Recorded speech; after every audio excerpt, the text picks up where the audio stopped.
So we've got the lovely ladies going to be looking after us tonight. Do you guys just want to do your own intros rather than us try and intro you in?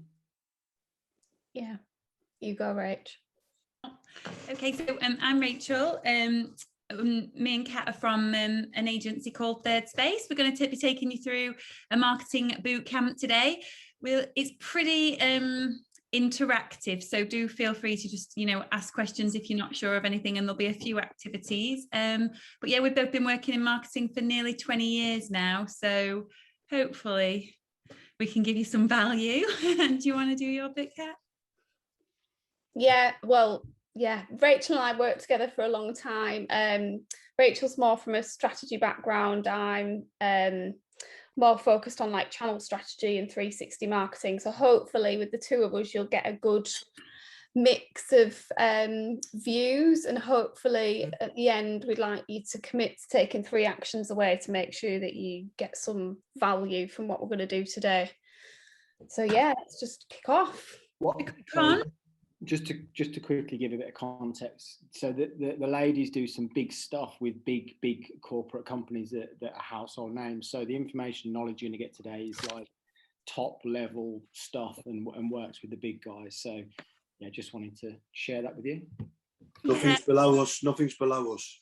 Just on that, yeah, I mean, we've worked with massive brands, like we've both worked on Adidas, I've worked on British Airways, Vodafone, Kat's worked on the North Face, but I do want to just like also let you know, like I've had my own business for 5 years, like a one-man band, so I've also had it's kind of not comparing yourself to the big guys all the time, but what can you use that they're doing and then just put it into like what actually does work for being a small business when you've got to do it yourself and you don't have big designers and other things like that. So we'll use the theory and the knowledge from the big guys, like what Jonathan said, but we're also just really conscious that we're trying to tailor it as best we can for like small businesses and people that perhaps don't have massive marketing budgets, because I do most of my own stuff, so I think my budget's like less than £2,000 a year, so that's the kind of context that I'm working with. You've never worked with Mal the Magnet though, have you? No. No, exactly. No, absolutely. After that intro, I'm sure I'll get a few freebies. I don't think I've ever done a workshop with someone semi-naked, actually. I'm not. I'm going to put the video on, but I was past too, sorry.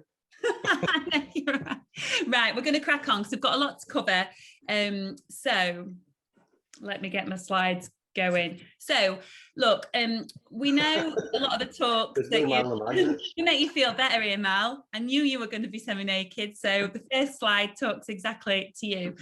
Look, we know you, just to put it into context, we know you've done a lot of these other talks with the guys before, and some have been on fitness and things like that. So just to put it into context, marketing is a lot like approaching fitness.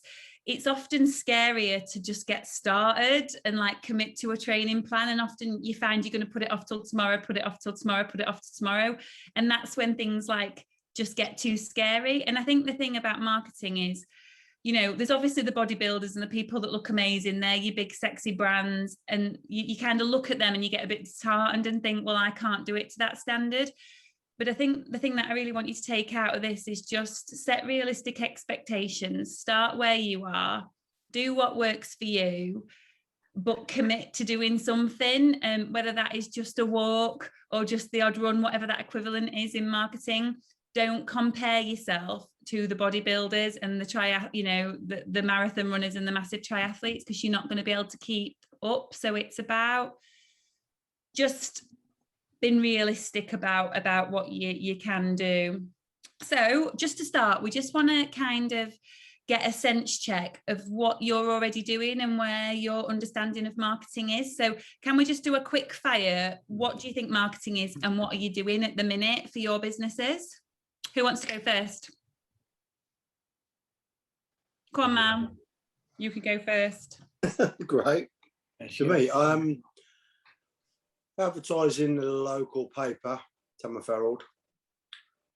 Not because it's the best, but or because it's the local people who don't go on the internet, the old people and stuff like that. I think they need that bit of a reach out there. Advertise on Facebook, got a website, and I do on Instagram as well. Cool. And what do you think marketing is? Selling yourself. Cool. Who's next? I'll give it back. Oh, go on, Thanks, Mark. Right. Well, I've done a number of different things. I'm on Facebook. I've got the website as well. I'm on LinkedIn, although I don't use it very much. I did try a radio ad at the start of the year. I tried a marketing campaign for delivered letters. And I've got a couple of little banners floating about different places, just saying who I am. Yeah. Like, that's basically what I've been doing. And what do you think marketing is for your business? Like, what's the just letting people know I'm about, making them aware that I exist, and then giving them the option of coming to me. Thank you. Who wants to go next? Boyd. To be honest with you, I don't really do a lot. I'm looking at like scale my business up itself, but what I think marketing is it's like getting yourself out there and letting people know you're there. But then I think also letting people know what you can do and what you can and can't do, that type of thing. But yeah, I don't really do a lot. I'm a plumber, so everything's word of mouth for me. So I suppose that is my marketing, as in my my personal the brand, if you such. Yeah, absolutely. Yeah. See, you've got a shirt on. Last but not least. Must be me. That's So my interpretation of marketing is, I mean, the guys have covered it. So it's a means of promoting and selling the who you are as a company and the services that you offer. For myself, I have a website. I'm on the big socials: your Facebook, your Instagram, Twitter, and LinkedIn. I do a bit like Andrew. I get a lot of my business from referrals and testimonials. But I've also I've explored like putting ads in magazines before. So also some cross promotion on websites, because I build websites. So I've always got a little banner in the footer of every website that I build, and I try and do a bit of cross promotion with the people that I provide for as well. So, you know, a banner goes on mine if a banner can go on theirs, and that kind of thing. Yeah, that's awesome. I think somebody did something similar with my website. It's quite a good technique, isn't it? Yeah, definitely. Excellent. Yeah, and it's often free. It's something that you can negotiate for free. It's kind of a scratch my back, I'll scratch yours sort of deal, isn't it? Yeah. And non-techie people don't know how to remove that, so they just keep it on. I like your tactic. Awesome. So we've got like a basic understanding. So really, I think the thing, you're all correct, but I think the really marketing in its full sense is the process of creating value from customers and building strong relationships to capture value from them in return. So it's really that whole process of how you're giving value and then how you're extracting value across the whole customer relationship. So I think often we tend to focus on it from an acquisition point of view, like how do we attract people? And really, you know, it's like what you were saying, Andrew, like really that like bit around word of mouth and what customers are actually saying about you during the process that is as much marketing as the acquisition piece. So what we're going to be looking at today is really, you know, the purpose of marketing is to create value, which is basically to sell. And it's about, I think about marketing as a series of behavioural nudges to get people closer to a purchase or another purchase. So whether or not that's attracting new customers, which is your acquisition, and it might be there's a series of behaviours you need to do to nudge them towards that purchase. Or for your existing clients, there's also marketing, and that's giving them more value to nudge them to upselling them or to increasing their what we call like lifetime value. And that's like basically to deepen the relationship. So it's basically thinking about two areas. You're probably stronger in one than the other. and you probably have a natural affinity to one rather than the other. But it's about thinking them in equal weight, really, because they both work together, as we will talk in a minute. So what we're going to do today is really go through 6 principles that we use for kind of small businesses around planning your marketing, like almost like a quick fire marketing plan. It starts with an audit of what you're already doing. We're then going to really focus on the aims of marketing. Think back to that fitness analogy image that I was showing you before. You will fail if you try and do too much. Like, marketing works best when you focus on 1 or 2 things and really focus your efforts. It's a bit like training for an event of some sort. We're then going to give you an approach. I know some of you are writing. We will share these slides later, so don't worry, you don't have to scribble down everything furiously. And we're going to then use the conversion funnel. I don't know if any of you have heard of that before, but we'll show you an approach that works quite well. We'll give you some advice and some ideas, and we can talk about your businesses and what you want to do, how to measure success, because what you measure tends to move. And then, like Kat mentioned before, we want you to take 3 actions away that you're going to put into place. So making sure that you're getting some value. Sound okay? Yep.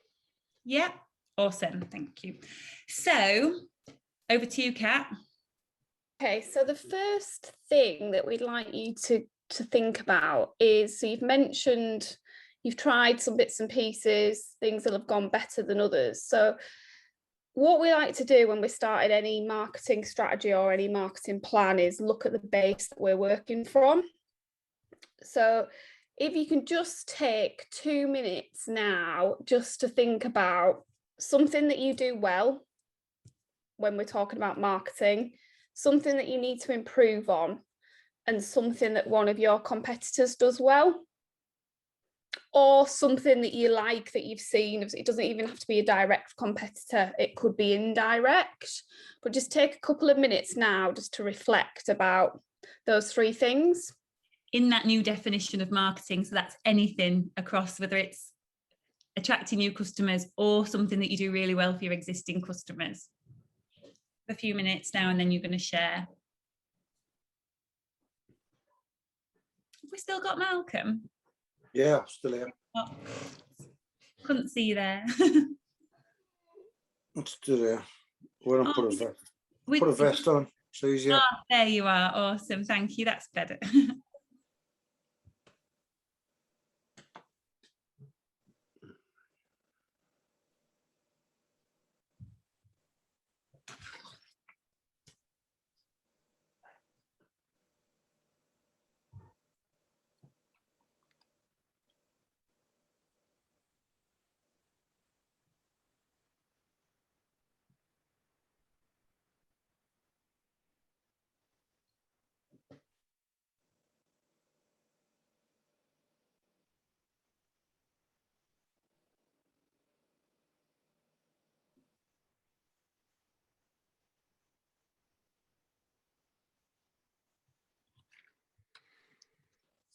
Is everyone done? Jonathan needs to come in on this bit as well. Yeah, I've been busy writing, don't worry. Okay. Right, should we go backwards then this time? Let's start with Alex. Do you want to share your reflections? Yeah, so the point that I feel I do well is customer service. My company offers kind of a one-stop shop in terms of like branding and business setups, everything from the logo through to the website, through to the social media, through to like even as much as like signage, company signage, vehicle graphics, that kind of thing. Mm-hmm. So for new companies that are starting up, let's say I'm a bit of a one-stop shop. In terms of areas to improve on, I think what you've already mentioned about upselling either additional or new products is something that I'd be keen to work on. And something not this isn't really necessarily something that my competitors do well, but this is something that, being a part of Ascend 360 that we've discussed in the past, is to kind of reduce my admin and make my customer journey a bit simpler from both ends, both sides of that coin, both simpler for the customers as well as less effort on my part, so I can kind of focus on doing the job rather than evolving the brief for the job, if that makes sense. What makes the customer journey complex at the moment? I think probably to a degree, a bit of a lack of automation. So Right. there's a lot of time spent on the phone or back and forth via email. Whereas what I've been looking into recently is to kind of offer them like a form they can fill in that creates a brief in its sort of fullest form possible. Like I say, to reduce the admin from my side of things. And is it just you, Alex? It is, yeah. I'm a sole trader at the moment. Okay. Cool. All right. Thank you. Andrew? A bit like Alex, I'm very good at customer service and like retaining customers. I like build a good like rapport with them, and they want to keep me. You know what I mean? Because of what I do and bend over backwards, if you call it that.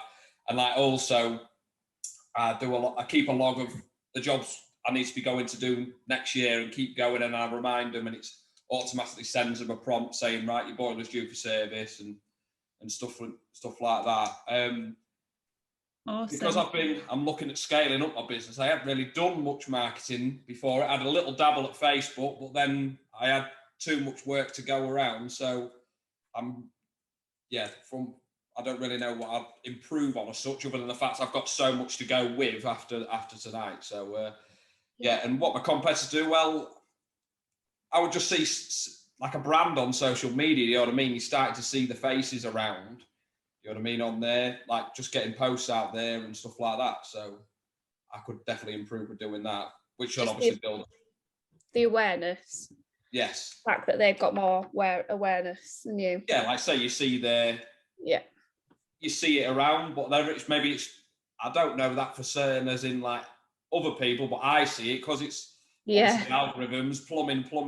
It's always there. But so whether it's just that or whether it is just good marketing, but yeah, maybe a bit of both. Yeah. You if you're wanting to scale up, are you going to get somebody to help you then?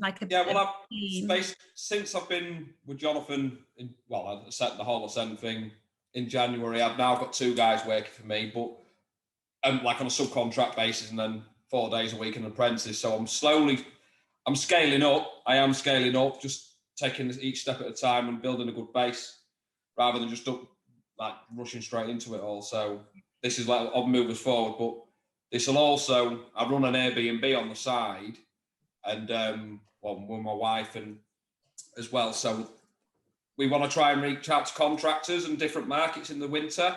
So from the holiday seaside thing. So hopefully we can put this into place as well with that. Yeah. Right. Yeah. Brilliant. Mark? Same as the guys, actually looking after customers, my customer care side, I think I'm very strong at. What I need to improve on is content creation that adds value. And some of my competitors are good at video content, some on YouTube, some on TikTok. What is it you do, Mark? Mortgage advisor, financial advice. TikTok for mortgage advice. Interesting. Some people do, but I don't do TikTok for mortgage advice. No. Okay. Cool. We'll come back to all of this as we go through. And Mal, now you're dressed, share with us. My customer service is really good. I retain a lot of customers and I get a lot of repeat business over the years. Things I need to improve on. I don't know what to say, really. I do a bit of just getting dressed to be a start, wouldn't it? Yeah, try my best. Try my best, you know. And what do my competitors do well? I don't know. I don't really worry about them. I have a little look every now and again, but there's nothing they're doing any better than I am, I don't think.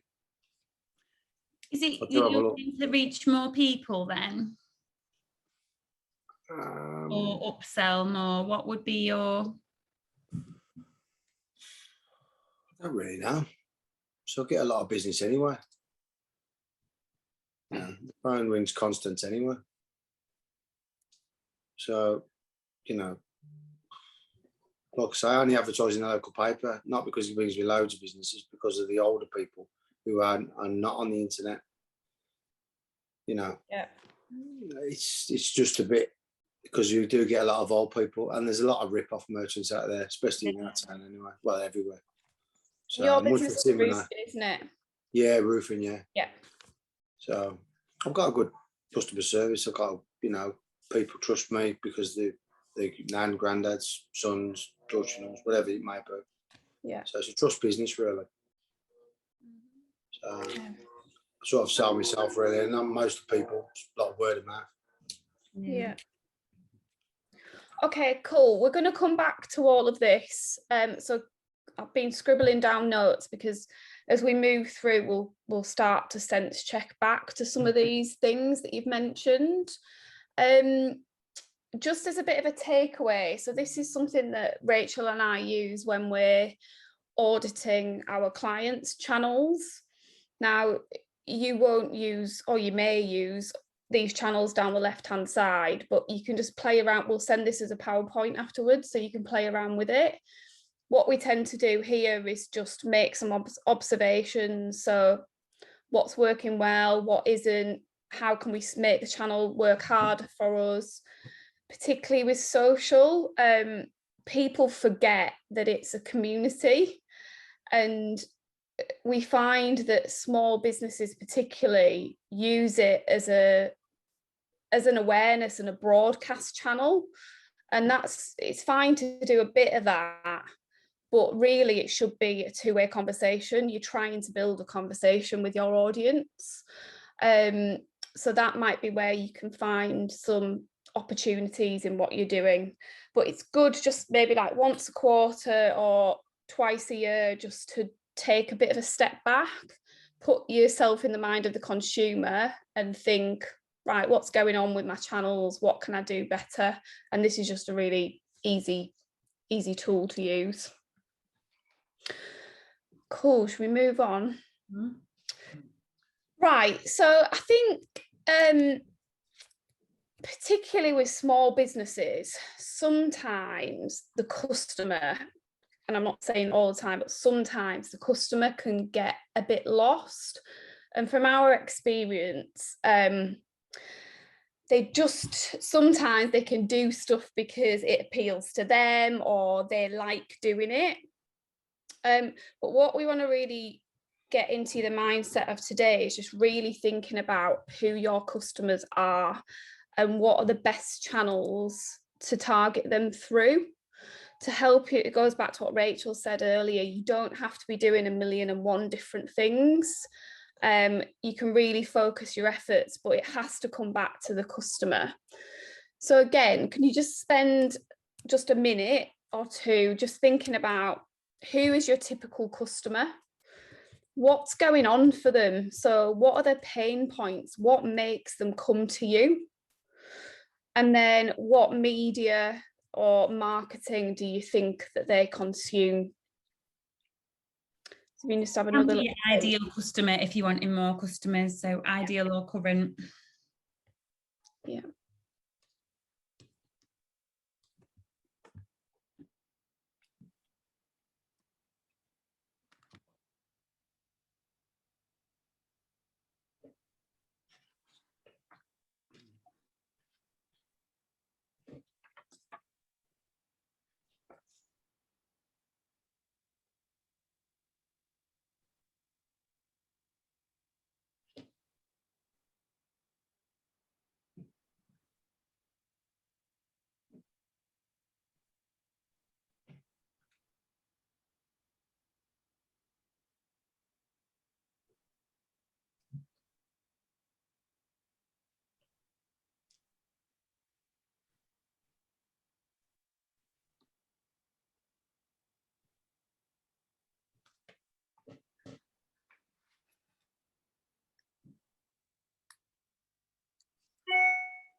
Is everyone done? Happy to get involved in this one as well if we have time. You go first then, Jonathan, kick us off. So I think our I think on the previous slide, I think one of our challenges, and we've spoken about this, is kind of our clarity of message and understanding who our clients are. Probably like trades, like as they are on this call. We've got a couple of mortgage brokers, so I'd say that as well. But in particular, I'd say people who are self-employed, i.e. sole traders who are looking to evolve into businesses. And I think most of them probably struggle for time to be able to grow the business. And I think the media they would consume would be probably Facebook as the biggest one. And then I've written down here like Instagram and podcasts. Yeah, cool. I think another, as one of your old clients, I think the other pain point for you with your customers is the time cost ratio, because time is money. Yeah. And you don't always think you're worth the money, you know, like it can seem expensive, but you don't really realize, you see the money as a cost, not an investment in yourself.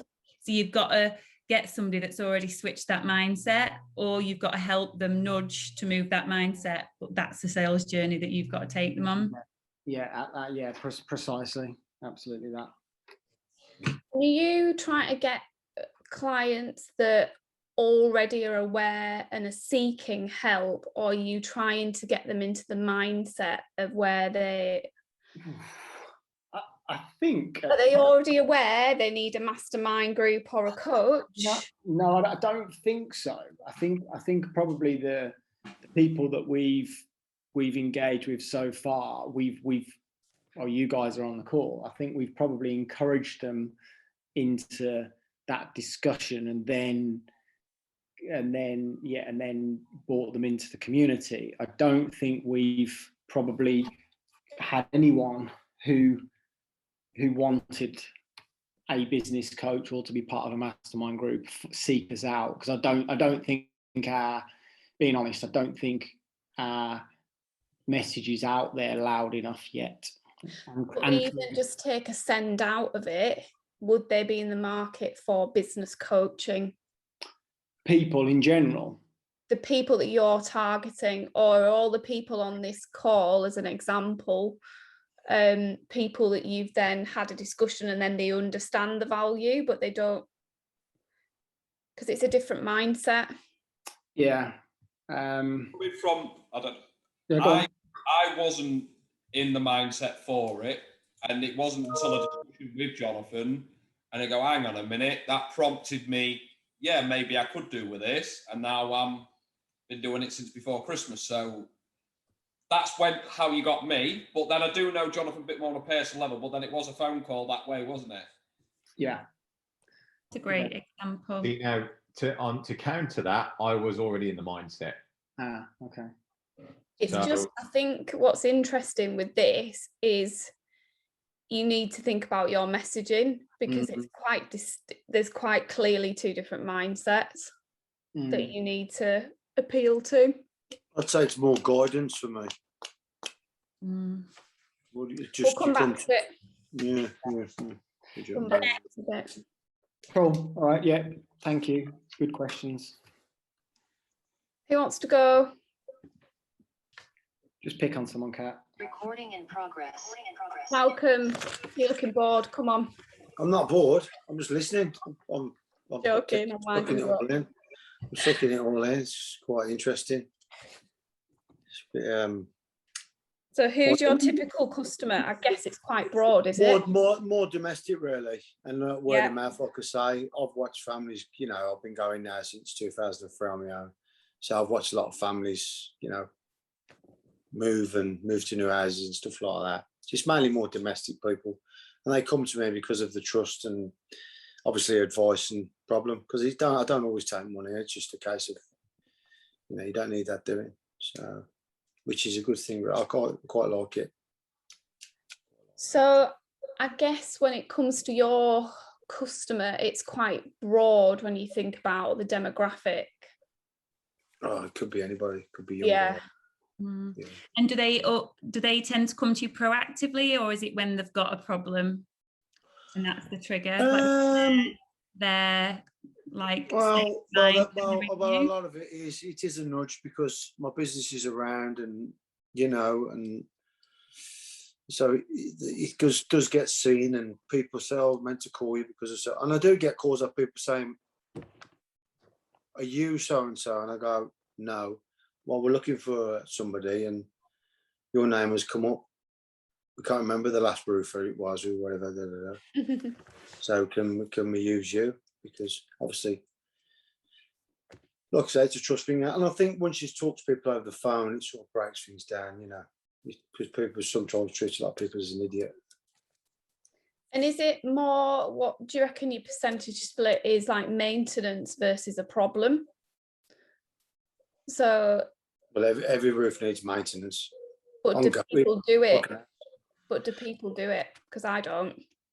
No, you don't, but it's normally the neighbours that'll tell you or something like that. You know, where's a problem, or when it's really raining and things like the extreme weather we've got now. So I tend to give a lot of advice and you know, stuff like that. Yeah. Okay. I don't go door knocking. You said you use the press because obviously that's where the older people are, but Yeah. how many of your customers would you say are over 60 versus under 60? What to say? Because a lot of it, they get you out the paper maybe, and then their family's there to just in case to see the face. Once the trust comes in, then they're all right, you know. Yeah. A difficult one, really. And do you get many leads off the press stuff? Yeah, because it's also linked up to the internet as well, social media stuff and that as well. So when you buy the package, you get the social ads. The monthly, yeah. So it's on somewhere. Yeah. It's always somewhere, you know. Okay. And Alex has a good website, so that's even better. Perfect. Alex, Oh, like then, you know, right, Andrew. Who are they? Basically, mine are bit of anyone really. Now, if I was be more specific, who I'd like to work for would be like the higher end client that just wants a proper job doing, don't want a cheap job, wants high end quality stuff. Now, since I've got into all this mindset, that's what I would like to target. Lots of boilers and just high end good jobs, people that just want quality basically. But then also, I do very well with a letting agent as well. So I will keep them in because it's a good balance. Yeah. Like I say, yeah, so that's where I'm at. And that's whether it be maintenance or installing from new. So a bit of a broad spectrum. We can do a lot, really. But that's how I'd say my customers, who I would want them to be, who I'd be targeting at.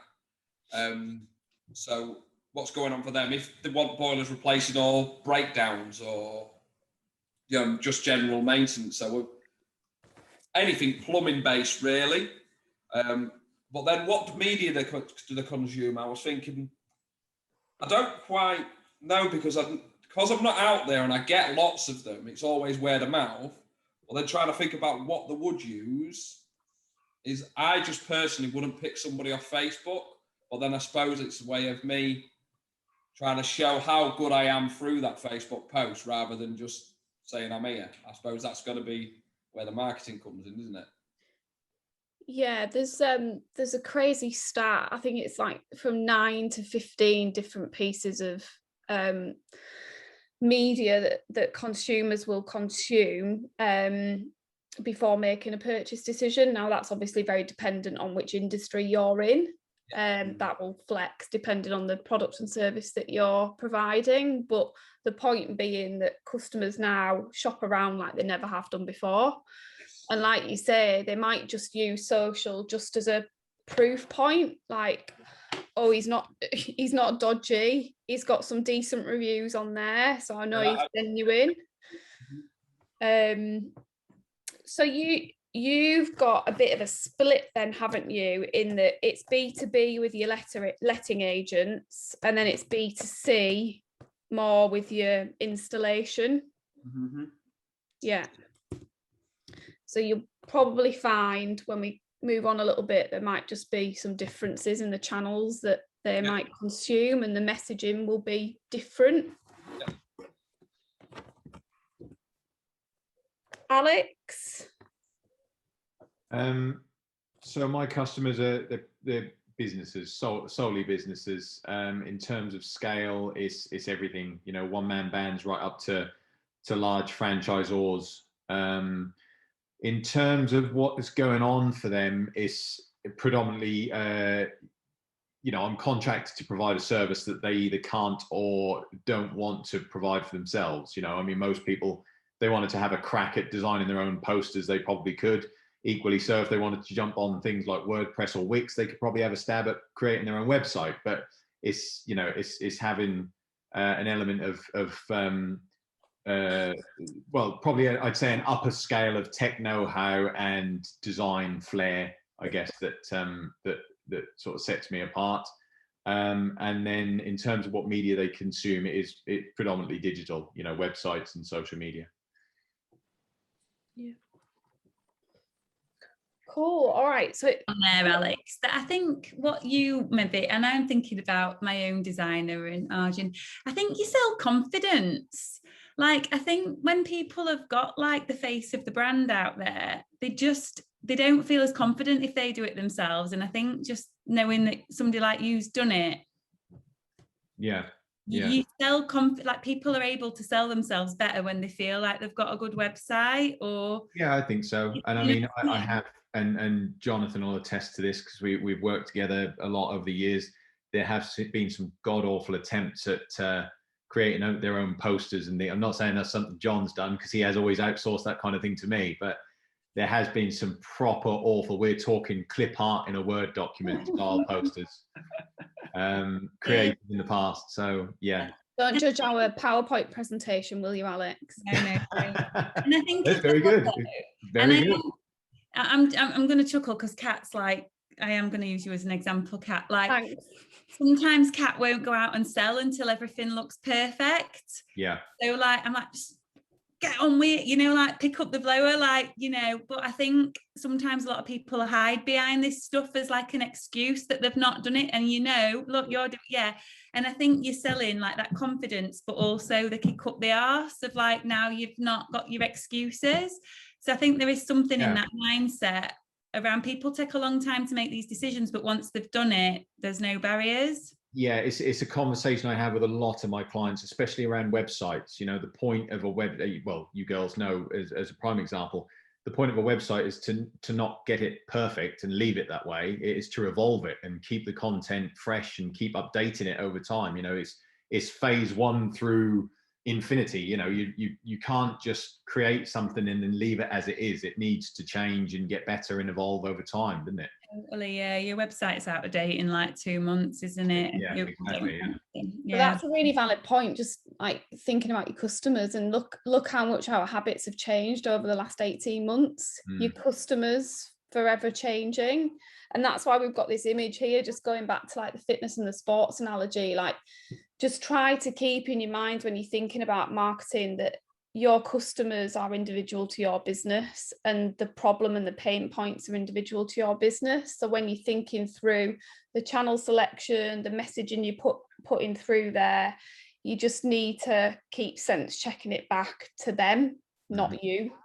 And change your game plan every like time culture changes, and it's changed about 70,000 times in the last 18 months.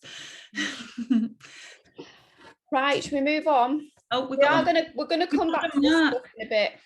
Hang on, Kat, we've not done Mark. You're all right, you're okay. Sorry, you're all right. sorry. All right. You're okay, Kat, don't worry. Come on, Mark, we want to know about mortgage. Yeah. Well, basically, I've got two areas really. There's the mortgage side and the protection on a personal basis, which is generally families looking to purchase their own home, but it can be from any range group really. It can be from single people, or it can be people in later life downsizing, as you were. So basically, they're just, my main clients are usually young families, and they're busy raising families, trying to find time themselves and they haven't got the interest or the time to look into the solutions that they need, and they just go to their bank. All right, where bank's nothing wrong with them, but why stick to yourself with a limited product from one bank whenever you've got several hundred lenders out there with loads of different products, and those are likely to be more suitable. You find those type of customers on Facebook, and they'll take their lead from friends and family as well. The second is more business to business, where it's more or less business owners or limited companies that you're trying to attack for business protection, the likes of shareholder protection and key man and so on. And the idea is basically to protect the business that they've actually created. So if the bad things happen, then they've got things in place to make sure everybody else is looked after. They're that busy running their own business, focusing on whatever makes it profitable and getting right people to do the jobs that they need done. And they generally just look at advice to make sure what they're doing is right if it's in the financial service sector. And you find most of those on LinkedIn. And that's basically my two focuses. So just go on, right? Sorry. Your big trigger is really that life change point, isn't it? It's like, yeah, either the having kids or the life change in the business when it gets a bit bigger and then you realize you need the protection. Yeah. So your trigger is change. Yeah. Just on the later in life people that you mentioned, are they the people that are shopping around, or is it the younger son or daughter that might be doing the shopping around for them? Generally with the elder, when it comes to the older age group that are maybe looking for interest only, or they're looking to create equity, they could be looking to try and get equity out of their own homes to help younger family members get a step on the housing ladder. But I tend to not do that amount of business on that side, right, simply because I just don't think it's a good idea to do it. And I tell people that when I speak to them about it, and only if they really want to, I then refer it to somebody else to do, or more of a specialist in that marketplace. You spend too much of your life paying off your mortgage just to basically give it back to the bank at the end. I think that could be a really nice point of difference for you. Do you blog and like do content quite actively about that? No, I don't. I should do more. I think that if you become quite prolific, I can't say that word, you know what I mean? Prolific, yeah. If you kind of bang your drum about that maybe once a month, you know, think about Martin Lewis and his credit card debt. Yeah. You will earn trust for that. You know, that message, what you said, you spent all your life paying off your mortgage and then you have this harebrained idea that you're going to equity release. Like, if that's a real trust banker for you. Okay.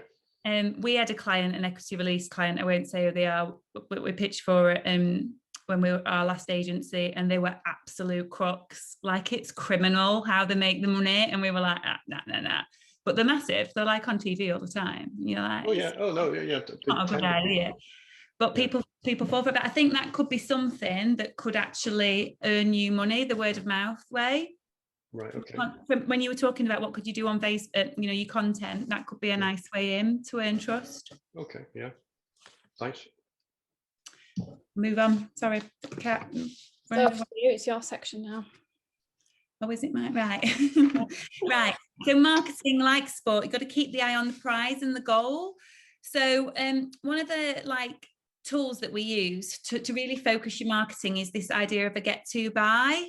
Alex, you might do this already for your clients with the website, but if you haven't seen it before, it can be quite useful. But just really think about having a really clear business outcome for your marketing. So who do you want to get? Like, who is your core target audience? What do you want them to do? Like, what behavior do you want to influence? What perception do you want to achieve? And then buy, what solution are you going to do to get them to do that? By writing one of these every quarter, it just focuses your marketing efforts, because quite often you might be like, oh, I'm just going to do this Facebook ad, or I'm just going to do this content. And it's like, but why are you doing it? It needs to come back to you get to buy. So just have a quick think, and we might just get two of you to just give your idea of this, because I think the real value that we can offer is just brainstorming some ideas for each of you later on. But yeah, we've done the get. So who's your core target audience? What do you want them to do that's different? And then what are you going to offer and do to help them achieve that?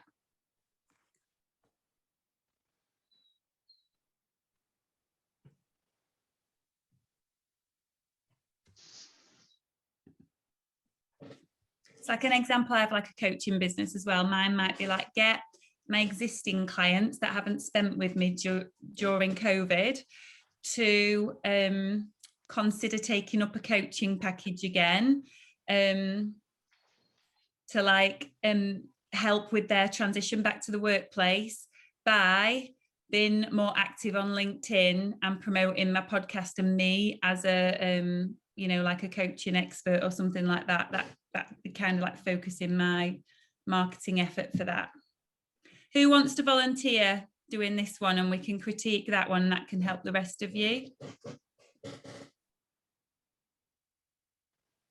Who's going to be brave enough? Yeah, go on, we'll do it. I haven't digested the questions yet, so maybe Ross can help me. Oh, mate.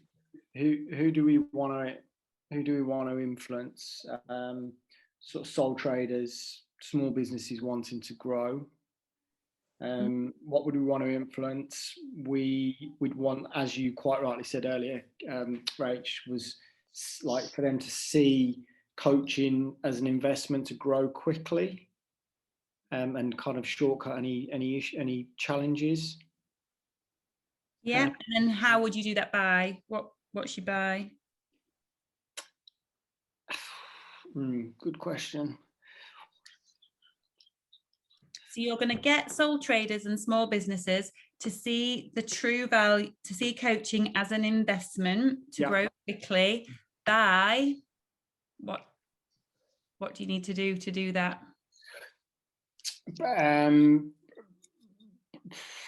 Probably by showing them maybe previous successes.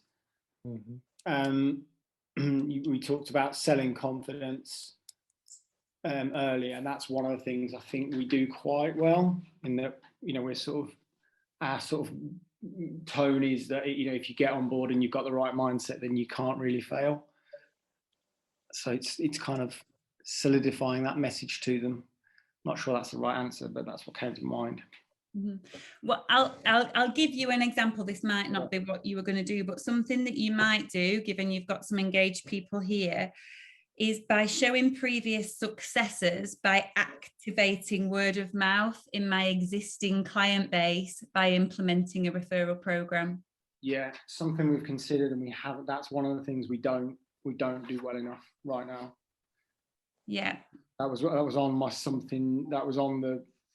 one of the earlier ones, was sharing successes is something we don't do very well.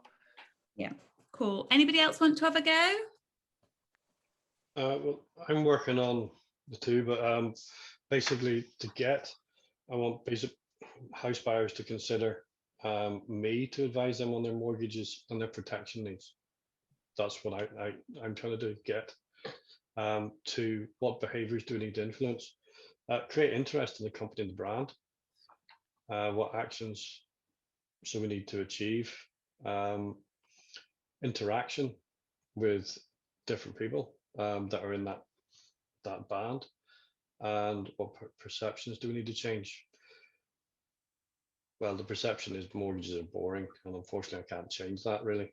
Finances are things that we deal with on a daily basis but don't really want to, but try and change the perception that it's something that needs to be done, rather than you spending time on it. Seek advice when it doesn't cost an awful lot, and then what strategic solution will help achieve these goals.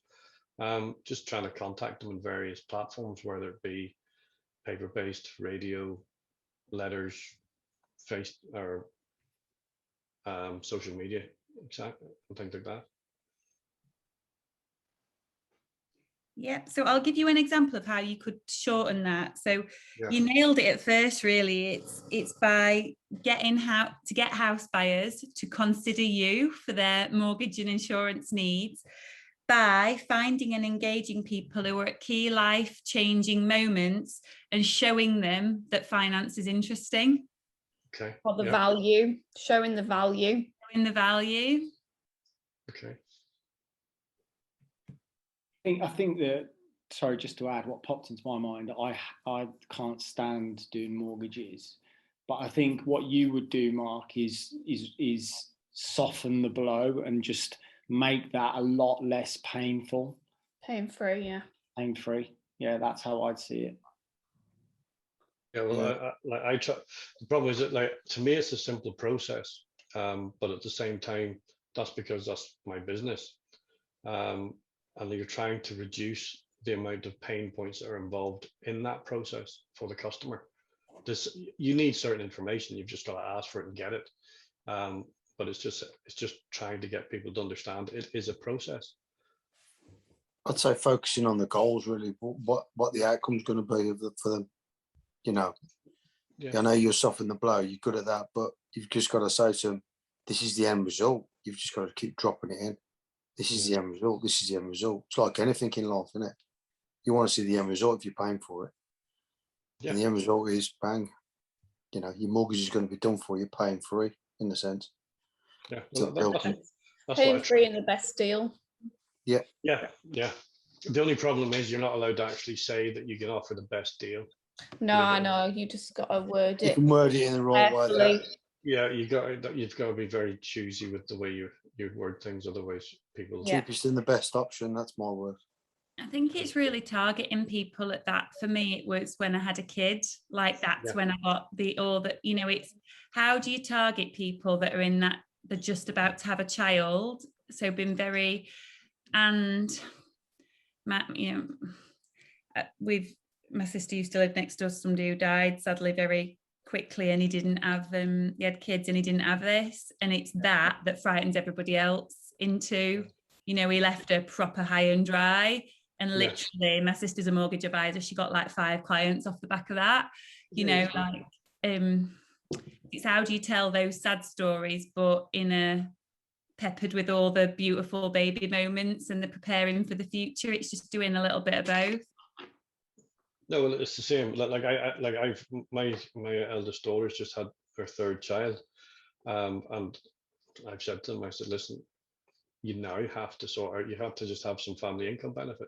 I says, doesn't, and they turned around and said, but what about, we can't really afford it? I says, you can't afford not to. I says, if either one of you dies, then that's one person looking after 3 kids. I says, you want them to have a certain amount of life chances that are out there for them. And if unfortunately something bad happens, their life chances are seriously going to fall. And that's what it comes down to. Finding a way of telling that. Yeah. It's quite an emotive, you can go with quite an emotive message, can't you, on your stuff? Yeah. It's that, don't be caught short and that kind of stuff. Well, like probably income, but I came up with a video a while ago, but it was like, it said fib. It's not a fib. Basically, it's not a lie.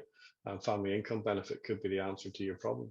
And it was basically about 1 minute there's a family, and then all of a sudden there's the family with one parent, and then there's just the kids on their own crying. And it was a video that I did for it, but didn't get much traction. But I liked it.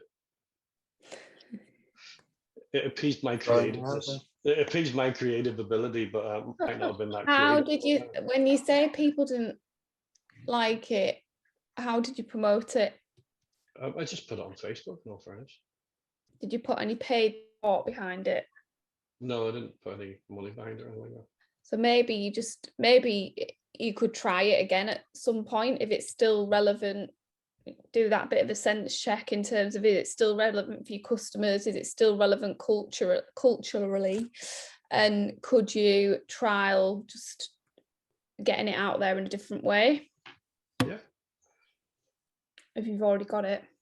Right, I'm just conscious of time. So I'm very conscious of time because we're only halfway through the slides and we've got half an hour left. Okay. Go ahead. I'll shut up. Look, we'll not do this as an exercise, but I think it's really important that you all get clear on your offer at least once every 6 months and practice writing it down. You know, what is it that you do, which should be very easy. What's your USP? Like, and write it down, because that USP should be the first thing that you read on your website. I mean, this is what you've been talking about, Jonathan, not nailing the message. The best way to find your USP is to ask your customers why they use you, and literally ask about 10 of them, and in there will be an articulate piece of gold. I really think for you, Alex, you know, with your plumbing business. No, sorry, not Alex. Yeah, sorry. Sorry, yeah. But I really think with you, because you've just taken on 2 new people, you need to make sure they're on message, because they're your brand in somebody else's house. So you need to have this done for them so they know how to talk about you when you're not there. So really get really clear on your USP, ask your customers what they think it is. And then your purpose, like, why do you do what you do? I mean, I'm sure Ross has asked you this question about 700 times in mastermind groups. You can't answer it enough. Like, that why is that emotional thing that your customers will buy into. You know, when we're talking about the mortgages, you're selling piece, you know, you do it because you want to protect people. You want to protect people from the like most unfortunate like things, but I think there's also something in that why about that, just you don't want people to be ripped off, like around that you know, equity release. So there's something in that why that can be really used as a sales technique. So we'll skip over this, but we'll send you this. Can't stress enough, practice write this every 6 months and make sure that it's consistent on your website, it's consistent in your comms, in your emails, in everything you send out. I'd even put it on your receipts. Like, people forget that invoices are one of the biggest pieces of marketing you've got, because you're asking for money, but it's also a massive opportunity to say thank you for being a customer. And, you know, have one of these bits of copy on it or in the email that goes out. Don't just bang somebody a massive receipt. And also on this, just because you're bored probably only mean, like, because you've said it enough times, it probably means that the customer's only just starting to associate that word with you. You don't be like, oh, I've always said this, so I can't have it on this page of the website because it's on the other pages, or it's this and this. It's like people are seeing 30,000 messages a day. If they even remember your brand name, you're winning. Like, this stuff needs to stick. Any questions on that? I really like that. Yeah, can anybody nail that? Can anybody rattle off their USP to me really quickly now? Personal service. That's not unique, is it? That's not unique though. I think the best person on here that I think is Mark, in terms of the stuff we've talked about already, in the sense of like really wanting to help people. You do talk about that a lot, Mark, and it's probably just really being really clear about that in everything that you do. Yeah, helping you through life's like changing journeys or something.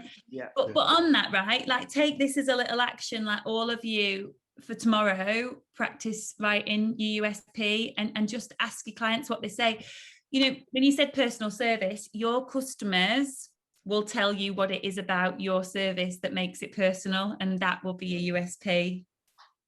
Maybe it is your striking physique, who knows? But there's something in it that people remember you from, and it might, you know, it might be that you really engage with the families and stuff like that. But do ask this question. Right? Is it me doing this bit, Kat, or you? You're supposed to be doing it, yeah. Sorry. Right. Not me to do it. So what we're probably going to spend the rest of the session on now is this conversion funnel, and we'll just all brainstorm ideas for all of you. So really for marketing, it's about thinking about the conversion funnel, and that, think of it like an app, you know, like an egg timer, how sand goes down and trickles in and then comes out the other end, and then you've got to flip it like the sand that's trickled down to like top it up, because your customers will actually top up your awareness again. So be thinking about, what do you do from an awareness level from all of your marketing? What do you then do when people are aware of you to engage with you? How do you then get them to consider you? Like maybe some of your customers do come to you at the consideration step, probably for roofing, they already do. But, you know, what are you doing to drive somebody down the conversion funnel? And this is those little nudges. What do you do when they've purchased? Then what do you do when they've onboarded? Like when they've purchased for you, what's that experience? What do you do to retain them? What do you do to upsell and expand them? And then finally, what are you doing to get them to become an advocate for you?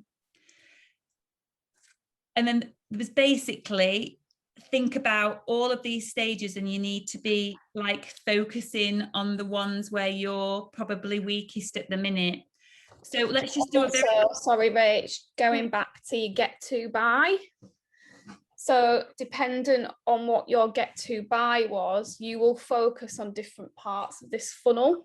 And I think this is the thing where we see businesses fail when it comes to marketing, and they're wasting their time because they don't go back to that get to buy. So what are your objectives? Because that will determine where you spend your time and your money in this funnel. So if you're all about getting new customers in, then you're the top end. If you're all about upselling to your customers, then you're the bottom end. So you really need to think back to those objectives. So just give you an example, we ran one of these earlier this week with an accountant, and he could have taught us about running businesses, he knew so much, but he got very excited about doing the new stuff and talking to new clients. Like he got super excited about it. He loved DM, he was sending out these dice, he's like doing all these quirky like gambling analogies for don't gamble with your future. And when we did get to buy, he was like, oh well, about I need to grow 26%, you know, like he wants to be a millionaire before he retires. And he's like, I reckon 90% of that will come from my existing customers. And we were just like, dude, what are you doing? Like, and he's like, oh my goodness, it's so simple, but he hadn't thought about it. He kept thinking like he needed to get these new customers for that's where his marketing efforts were. But actually he's chasing 90% of his revenue from upselling his existing base. So he just had to flip his mindset, because obviously everybody he worked with was copying him because he's the boss. So let's just do a quick fire now. Where do you think your marketing focus is at currently on this funnel, and where do you need to shift it to? Quick fire, Mark, where are you? I need awareness engagement at the minute. Where are you at the minute, strong? Well, I'm not strong anywhere at the minute. Most of my business is actually from existing customers that have helped in the past. You're strong on this retention and expansion. Yeah. But you need to focus on awareness and engagement. Yeah, because like my customers are very good to me, but they come back every 2 years or every 5 years. Yeah. So have you tried referral then as a way of feeding the top of the funnel? Yeah, I've tried referrals. It's not, I used to be very, very hot at this 20, 30 years ago, but recently, don't ask me why, but I've turned into an idiot with it. I'm not getting what I used to. I used to walk into a house, forgot a sale. I would walk away with 5 people to call or speak to. Now I'm lucky to get 1. Yeah. So just like, so it's thinking about when you're in there, or just picking up the phone, going through all of your client base and just saying, is there anybody, you know, had a tough year from COVID, is there anybody you can recommend me to? Whenever I have a podcast guest, I never let that podcast guest go without saying, can you give me the email of another CEO that I can get asked to come on? Okay, yeah. You know, so it's just getting into that habit. Yeah, I've got out of the habit, and that's the problem. It's getting back into the habit, and it's like you do things and you know and that work, you keep it up, and then all of a sudden you stop doing it, and then you forget. It's a confidence thing as well, isn't it? It's definitely a confidence thing, because I'm not very good at it, and Rachel absolutely is. And I think also it's having the confidence. So what if you got into the swing of it again, when you've got 2 or 3, you'd then get the confidence to continue doing it. Yeah, you just keep I'm on going to going. suggest to you, if you really nail your why, your purpose statement, you're in the business of helping people. So the clients you're going to attract to people that like that about you, and they're probably going to like helping people as well. So you're not asking them to help you sell something, you're asking them to help somebody else by referring them to you. So if you change it like that, it becomes a really easy sales message. Yeah. No, that's actually good. I like that idea. Yeah. Yeah. Alex, I could see you next. So where are you currently strong and where do you need to shift your focus to? I think I need to switch my focus to awareness and engagement. At the moment, I think I'm probably strongest with retention and advocacy. Because like I say, a lot of my business comes from word of mouth at the moment. Right. So you could use that advocacy to get your awareness up. It started to happen kind of on its own. There's like some Facebook groups that I'm members of. If somebody asks for a bit of advice, or somebody, does anyone know who can design me a logo, design me a website, and people are referring me. So they're kind of creating my awareness for me. It's not something that I'm kind of pushing to do more of myself. When you've done a project for somebody, do you do like a little video of their work to share with them and put on their socials? Yes, I do. Yeah. Not Not a video, but I'll do. I'll create a mock-up. So if it's a website, I'll do a mock-up of a laptop with a homepage of the website on, and post that on my own Facebook page and Instagram and that kind of thing. Yeah. So maybe it's just thinking about how you could turn that into a more interactive case study for yourself that you could promote on your Facebook, but that they'll also promote on theirs. The big problem I have at the moment is well, it sounds more of an excuse than a problem, is time. And it's because I spend so much time promoting other people's businesses for them, I don't do enough promoting my own. Same. So like, for example, when COVID lockdown happened, it was a golden time for me because I actually got to update my own website. Yeah. Anybody got any other ideas for Alex on that?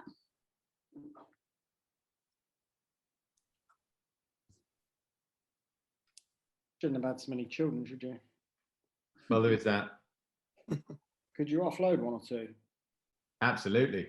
Any takers? How many have you got? 17. No, I haven't really. I've got 3 kids. Oh, nice. What about upselling? Because you talked about that earlier. So yes. So this was something that we've been discussing on previous mastermind groups, is to create kind of certainly on the website side of things, a package, like a maintenance package. So every month, and I've already sold 2 of these to existing clients. nice. Based on John's cheering, because that was his idea. So it's just to kind of take the effort out so that they don't have to kind of like what Andrew does for his customers. Every periodically you just reach out and just say, look, your website's due for an upgrade. Are there any specific areas where you want to do this, or do you want us to just do like pre-agreed things, like maybe do an SEO review, or add extra videos from your YouTube channel onto your website, or update a blog, something like that. It's kind of getting an automation process in place so people have to think about it less, but yet the direct debit is there for me. Yeah, that's and nice. what about digital to print? So if people have bought a website from you, do you then try and upsell them a printed package if it's relevant? I don't at the moment. It is it's not something that I actively upsell. It's something that certain clients do request from me. So obviously we're fast moving into an all digital era, so I have had some clients completely scrap like your handheld brochures and go for something they can just email to clients rather than actually have things printed. So direct mail's coming back, Is it? Okay. Yeah. Good to know. Massively. Good to know that word on the street. So yeah, it is. It's something that I could actively upsell in terms of printed media. I am thinking seriously about putting an online shop onto my website so people can just order bits and pieces direct from an e-commerce site rather than, because at the moment it's just a portfolio. Yeah. Yeah, nice. The other thing, it's probably just quite a good thing to get into the habit of, is just doing a review of your existing customers and doing recency, frequency, profitability. You heard that before, you score your customers. So how recently did they last purchase? How frequent do they currently purchase? Can you increase the frequency? And how profitable are they? Because obviously you don't want to upsell to crap customers. Yeah. But just doing that and then putting in health checks and not just saying, oh, your website's ready for an upgrade, but actually maybe sending them some examples of other stuff that people that are doing are seeing this, but that might work really well on your site. So it's like, you've not just asked, do they want an upgrade? You've gone, oh, I've seen somebody else do this and I think this could be great on your site. Do you want to chat about any amendments or stuff like that? So kind of a direct message rather than kind of a generic newsletter sort of format. Yeah, I think like just do like something that you've seen that, I saw this and it inspired me thinking about your site. This would be awesome for your business. It'd take you 30 minutes rather than a quick fire email, but it really shows somebody that you've thought about them. Yeah. Do you do like quarterly audits for them? So because I'm just thinking I'm just thinking back to my client service days. Like we used to try and do a quarterly audit for them. Some of them would pay for it, some of them didn't. But it's a really great way of going, oh, we've just been doing this. We've looked at your competition, we've looked at your site, we've looked at X, Y, and Z. Have you thought about doing this, this, and this? And that's a great way of upselling your services. Yeah, I mean, to put the time frame to it is a relatively new idea for me. Like I say, this maintenance package is the first time I've actually been kind of proactive about the time scale of it. It used to be just waiting for them to come to me. So this proactive approach is like I say, it's relatively new. But the quarterly audit would be a good idea for some of the bigger. Did you say that websites are out of date after 2 months? Well, you just kind of need fresh content because Google it. Like, Well, I haven't had the phone call yet, Alex. No. Have I got a request on the horizon there, Malcolm? Yeah, you are. Anytime, mate. I'm always looking for freshening up. You know me. There we go. Girls, how many times on these calls have you actually had someone create a new contact while they're on this call? Nothing signed yet. Malcolm, where are you on the funnel and where do you need to be? Where do you focus more and where do you want to shift your focus to? I do the advertising every now and again, but I am looking for somebody to sort of overlook things. I think me and Alex have sort of had a conversation about that, to take it away from me so somebody can have a quick look at it and go, because I'll do a lot of other things. So I like to focus on my business as such and just like, No,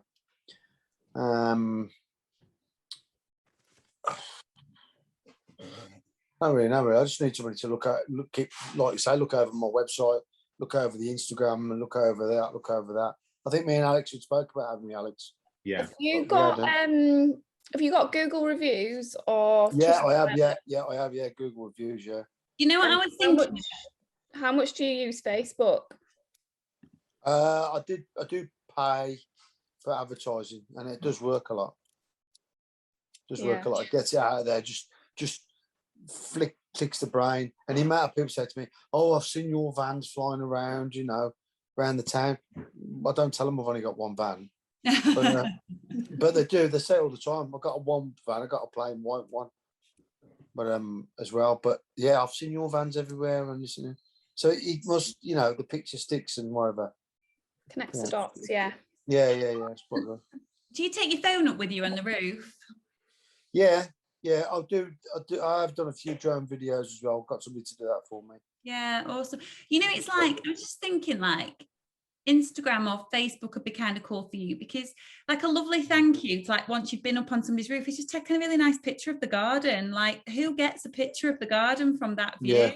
And, I and usually give the customers the videos, send them over the videos to them. yeah, but just a video of like, this is your garden from this view, or like, oh look, your dog was playing out in there, and that's a With lovely the garden's eyes, so you wouldn't want to take your I was going to say, look at the state of it. You need to get it sorted, love. Yeah, No, yeah. Can't see the dog for the grass. But you know, when and they other have things.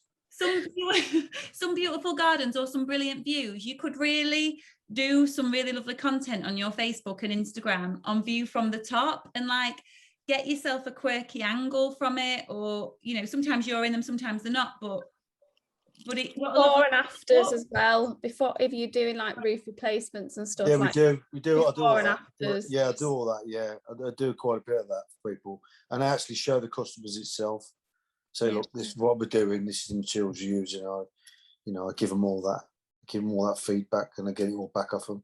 Because obviously, a lot of people still treat people as an idiot. So if you want to know something, you just go on Google or whatever you may be. Like anybody can. So when they're on the phone to me, it's like blah blah blah, and I'll say, yeah, do you mean that? Yeah, that's what I meant. Yeah. So don't treat everybody as an idiot. They might be more educated than me. Do you know, I was thinking this might be similar for you and Andrew.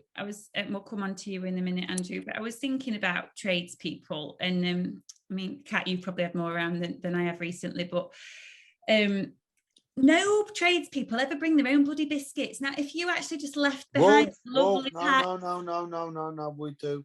But leave them as a gift for the customer, so it's like a nice. The customer usually buys them us.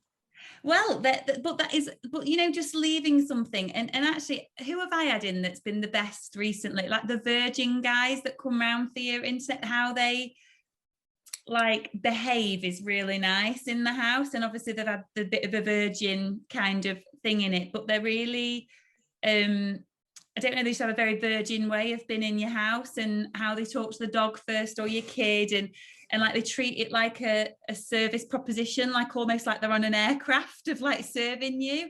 But I'm just thinking, like particularly for you, Andrew, maybe like what's that leave behind or gift that's like for higher end customers? I don't know whether that's relevant for you, Malcolm, or that's not your. I tend to do like today.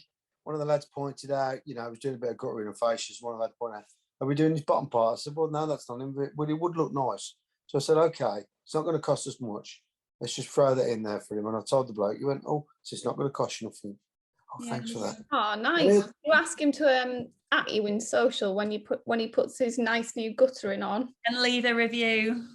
Yeah, a lot of them do. I do ask them to do that, at times, or they do it off their own back. But you find a lot of people don't do it just straight away. They tend to do it. It might be a month later, 2 months later, stuff like that. Yeah. Or they add you in stuff and that and whatever. It's quite And good. Andrew, you, just before we finish up, so where's your head at mainly on this funnel, and where do you need to focus? I would say I'm like advocacy and like retaining expansion. I can let me get words out. I can retain customers very well, and then they can pass me on to another one. Like I'm off to see I'm off to do a boiler for an old lady on Monday, but that's come from working at someone's house through a kitchen place, and I work for the dad, then I work for the son, then I work for the sister, and the sister is actually the hairdresser of this old lady who doesn't know anyone. So like that's where the trust come all the way through. That started from the high-end kitchens, and I said that's now 4 boilers out of that one little route. And then I've also got somebody else from that just going there. So I'm good at that side of things because of how I am and I care and stuff like that. But more raising awareness and getting new customers, it's not really, that's something I definitely need to improve on. Just on what the first part of that about you've almost like got these generations going on there. That's really nice. That's basically how, once I'm in, and that's probably one of the things I do say is like what the boiler fitted today.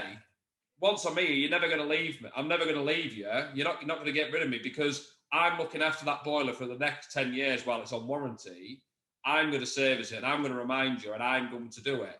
You know what I mean? And any problems, give me a call. And like I say, I do that. And that's why I've needed more help. Do you know what I mean? Because it's growing like that.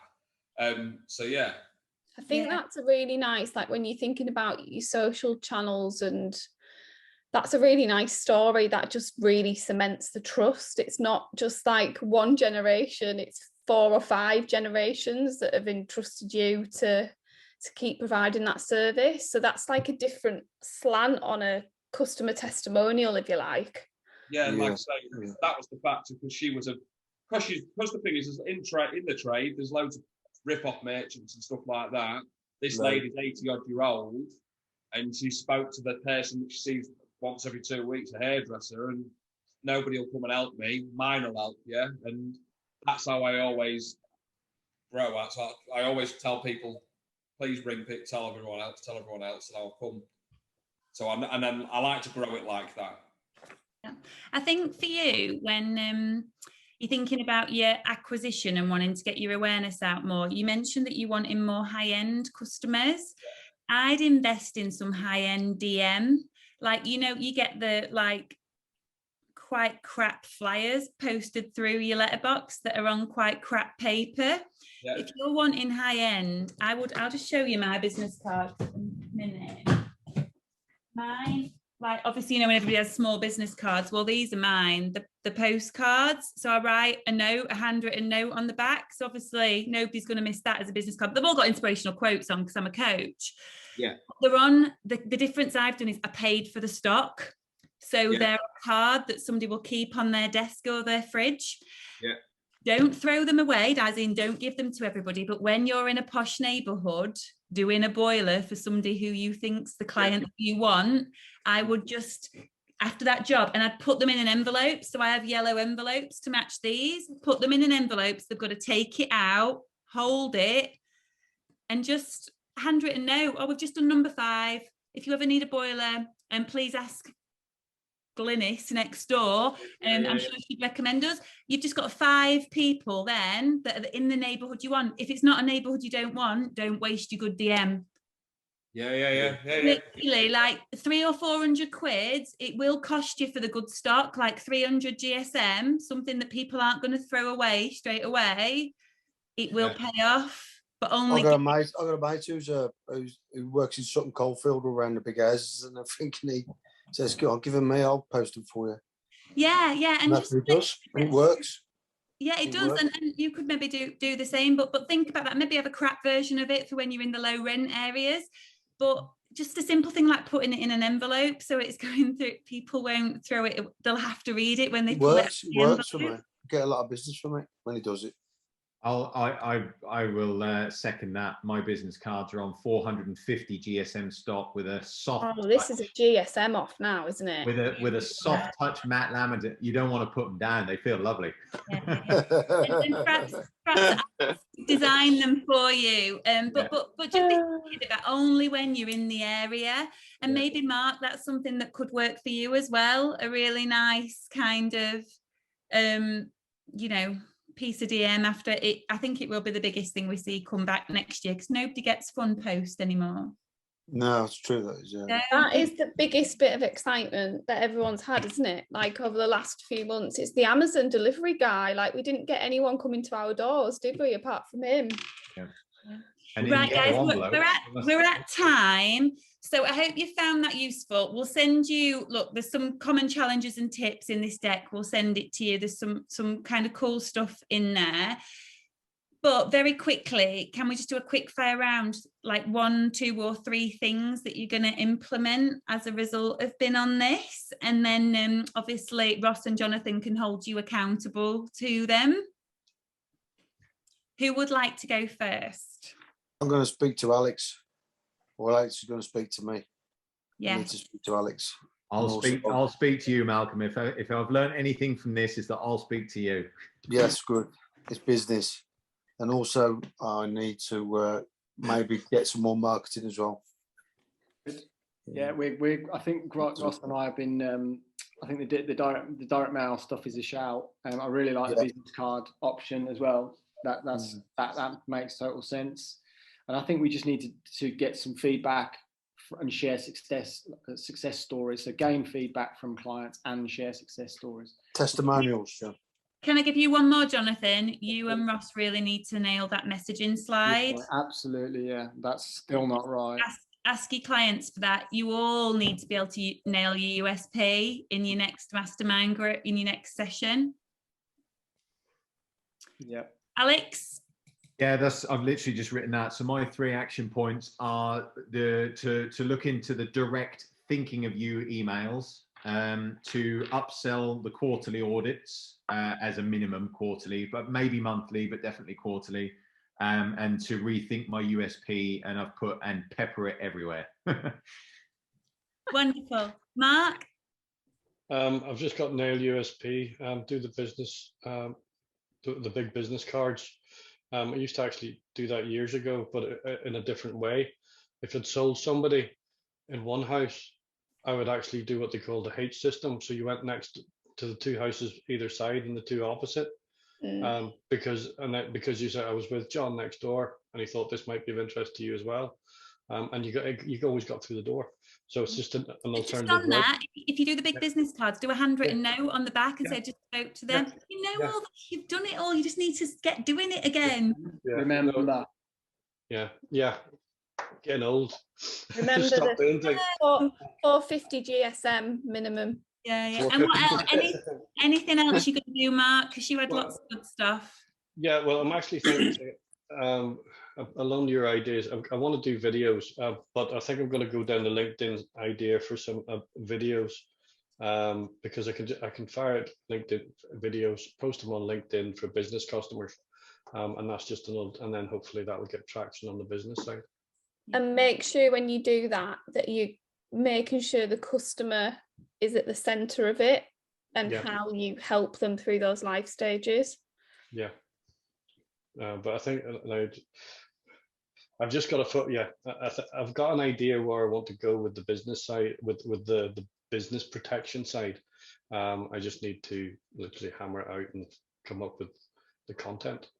But I think on the Facebook side, I need to show a more friendly face and on that side as well.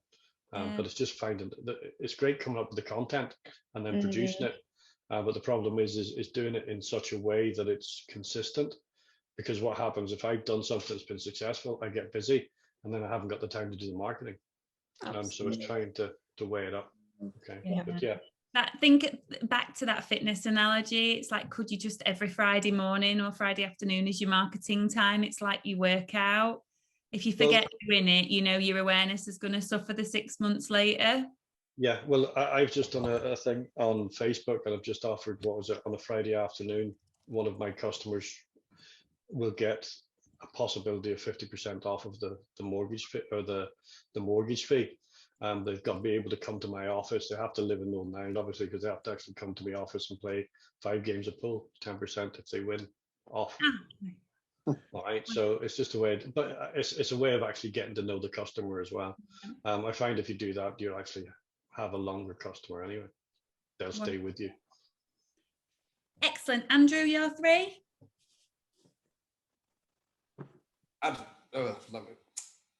don't really. I need to just actually do more, or do something, because I don't do anything, and I've not really considered it. So that's one thing. I'll have to start having a good look at it. Definitely targeting the high end, like a bit like what he said. What media did they consume at the start?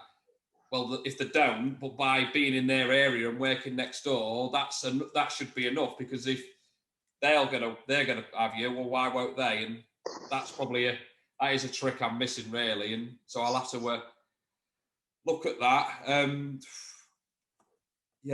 I think what would be really valuable for you is doing that what, how, and why. The 3 bits, and just talking to those loyal customers that you've got, and really nailing what your USP is. Yeah, because I've never really considered it. It's just they just come to me because I'm a plumber, but there's obviously a lot more to why there is, because there's loads of plumbers out there, but there's a reason why they do ring me. So, I'm just trying to nail that point. Make sure your lads know this as well. Yeah, and to be fair, the lads, they are, I say one, not so much, but the other one is basically a mould. He's definitely what I would want him to be, do you know what I mean? And that's how, because I am quite picky, you know what I mean? Very, very picky. So that's, Yeah. Cool. Anything else that you're thinking of? other than the fact that I know there's so much I can do, because I don't do anything, I've got so much to go at, and then I'll be able to probably look at it again in 6 months and go, what have you done good, and how have you done better? Do you do anything with your photos, like your before and afters, or your really good pipe work, like some quite arty? Because you know it's becoming a bit of a thing, the industrial pipe work. It's like the Guardian have got this thing on where it's like how cool are pipes as art. Yeah. I think you could kind of get some cool angled, like, look how cool the pipe. Like, you'd be surprised how many like people, like art wise, would get it.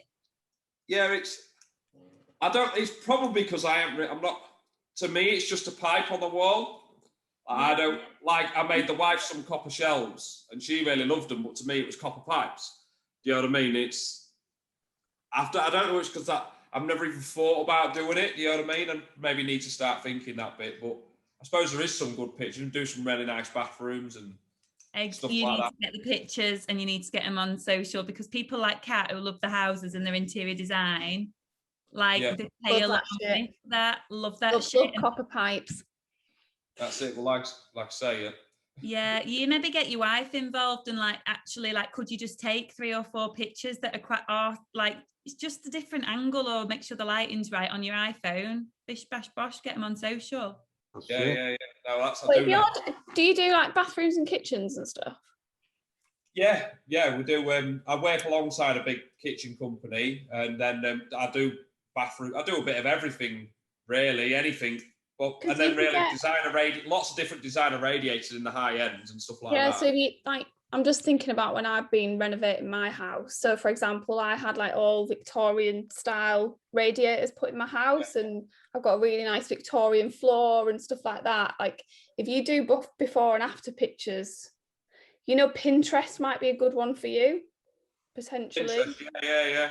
I hate that website. I love it. Only because I'll get, can you do this? And it'll be like, oh my God. That's me. Me.